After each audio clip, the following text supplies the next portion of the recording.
एक गरीब परिवार रहता था। उस परिवार में रामू और उसकी बीवी सीता उसके बेटे चिंटू के साथ रहते थे। उसी गांव में एक तोता भी रहता था। उसका नाम था रघु। वो किस्मत का धनी था। जहां भी जाता वहां किसी भी चीज की कमी नहीं पड़ती थी। एक दिन रघु उड़ते उड़ते उस गरीब परिवार के घर गया। रघु सोचता है, अरे वाह, लगता है यहाँ आज बहुत अच्छा खाना मिलेगा। मैं पेट भर के खाऊंगा। वो एक कटोरी में रखे अमरूद देखता है। अरे वाह, अमरूद, मुझे तो ये बहुत पसंद है। मैं तो इसे पेट भर के खाऊंगा। रघु तोता अमरूद खाने ही लगता है।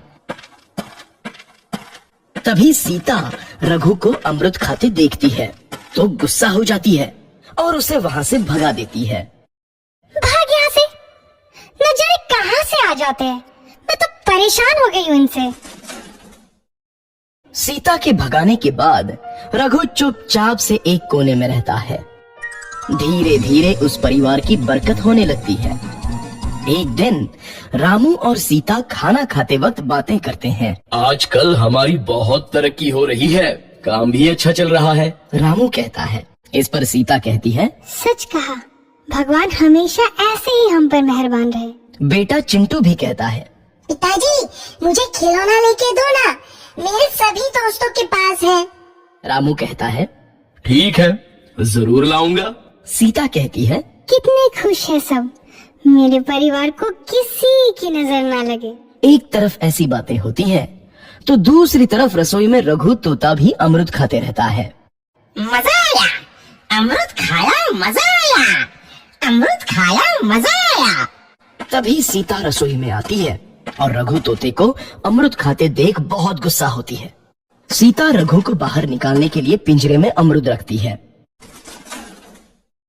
रघु जब अमरूद खाने लगता है तो पिंजरे का दरवाजा बंद हो जाता है और वो उसमें फंस जाता है। मुझे बाहर निकालो, मैं यहाँ फंस गया हूँ, मुझे बचाओ। अगले दिन सीता पिंजरा उठाकर बाहर दूर उस रघु को छोड़ देती है।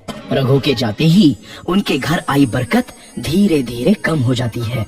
उन्हें बहुत घाटा होता है। सीता कहती है, ये क्या हो रहा है, अचानक इतना कैसे बदल गया? अभी तक तो सब कुछ अच्छा चल रहा था। रामू कहता है, लगता है भगवान हम पर रूठ गए हैं। चिंटू भी कहता है, लगता है अब मुझे खिलौने भी नहीं मिलेंगे। और वो रोने लगता है और बाहर चला जाता है। कुछ दिन बाद रघु तोता फिर से उस घर में आता है।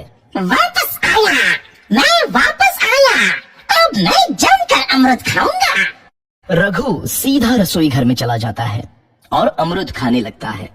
कुछ देर बाद सीता रसोई में आती है और रघु को देख कहती है, एक तो घर में पहले से इतनी दिक्कत चल रही है और ऊपर से ये तोता मुझे और परेशान कर रहा है।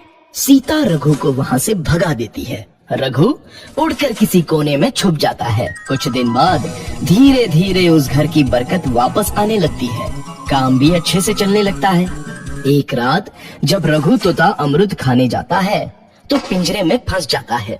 ये लोग आखिर चाहते क्या हैं? एक तोते को शांति से अमरूद खाने क्यों नहीं देते? मैं कौन सा चोरी कर रहा हूँ? बस अमरूद ही तो खा रहा हूँ। तभी रामू वहाँ आता है और पिंजरे में रघु तोते को देख उसे बाहर छोड़ देता है। ये तोता भी कितना जिद्दी है, बार बार वापस आ जाता है। जैसे ही रामू रघु को छोड़ देता है, अगले दिन से फिर से उनके घर की बरकत जाने लगती है। काम में घाटा होता है।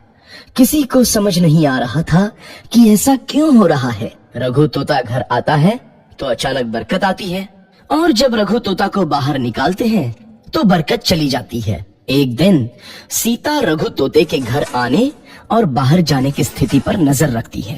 ये तोता जब भी घर आता है तो घर में बरकत आती है और जैसे ही ये घर से बाहर जाता है तो उसी के साथ बरकत भी चली जाती है। कहीं ये जादुई तोता तो नहीं है? अगली बार जब ये तोता घर आएगा तो मैं इसे कहीं नहीं जाने दूंगी। सीता रघु का बहुत इंतजार करती है, लेकिन रघु तोता दोबारा उस घर में कभी नहीं आता।